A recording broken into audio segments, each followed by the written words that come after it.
Yochanan Chapter 10.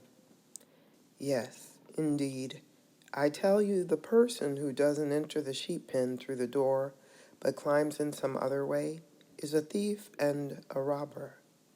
But the one who goes in through the gate is the sheep's own shepherd. This is the one the gatekeeper admits, and the sheep hear his voice. He calls his own sheep, each one by name, and leads them out. After taking out all that are his own, he goes on ahead of them, and the sheep follow him because they recognize his voice.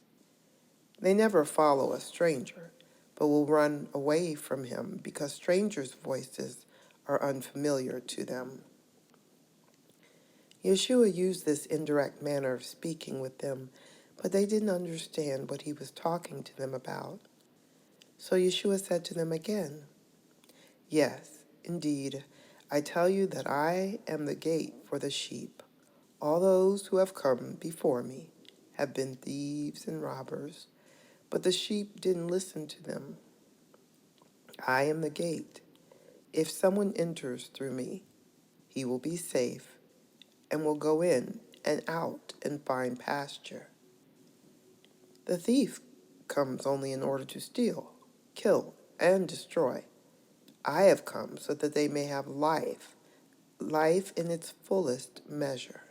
I am the good shepherd. The good shepherd lays down his life for the sheep. The hired hand, since he isn't a shepherd and the sheep aren't his own, sees the wolf coming, abandons the sheep, and runs away. Then the wolf drags them off and scatters them. The hired worker behaves like this because that's all he is, a hired worker. So it doesn't matter to him what happens to the sheep. I am the good shepherd. I know my own, and my own know me. Just as the Father knows me, and I know the Father, and I lay down my life on behalf of the sheep. Also, I have other sheep which are not from this pen. I need to bring them, and they will hear my voice, and there will be one flock, one shepherd. This is why the Father loves me, because I lay down my life, in order to take it up again. No one takes it away from me. On the contrary, I lay it down of my own free will. I have the power to lay it down, and I have the power to take it up again. This is what my Father commanded me to do.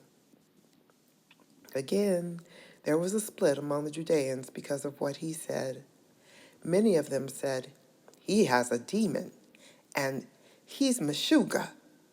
Why do you listen to him? Others said, These are not the deeds of a man who is demonized. How can a demon open blind people's eyes? Then came Hanukkah in Yerushalayim. It was winter, and Yeshua was walking around inside the temple area in Shlomo's colonnade. So the Judeans surrounded him and said to him, How much longer are you going to keep us in suspense? If you are the Messiah, tell us publicly. Yeshua answered them, I have already told you, and you don't trust me. The works I do in my Father's name testify on my behalf. But the reason you don't trust is that you are not included among my sheep. My sheep listen to my voice. I recognize them, they follow me, and I give them eternal life. They will absolutely never be destroyed, and no one will snatch them from my hands. My Father, who gave them to me, is greater than all, and no one can snatch them from the Father's hands. I and the Father are one. Once again, the Judeans picked up rocks in order to stone him. Yeshua answered them, You have seen me do many good deeds that reflect the Father's power. For which one of these deeds are you stoning me? The Judeans replied, We are not stoning you for any good deed, but for blasphemy, because you, who are only a man, are making yourself out to be God. Yeshua answered them, Isn't it written in your Torah, I have said, you people are Elohim? If he called Elohim the people to whom the word of Elohim was addressed, and the Tanakh cannot be broken, Then are you telling the one whom the Father set apart as holy and sent into the world, you are committing blasphemy just because I said I am a son of Elohim? If I am not doing deeds that reflect my Father's power, don't trust me. But if I am, then, even if you don't trust me, trust the deeds, so that you may understand once and for all that the Father is united with me, and I am united with the Father. One more time they tried to arrest him, but he slipped out of their hands. He went off again beyond the Ardennes, where Yochanan had been immersing at first, and stayed there.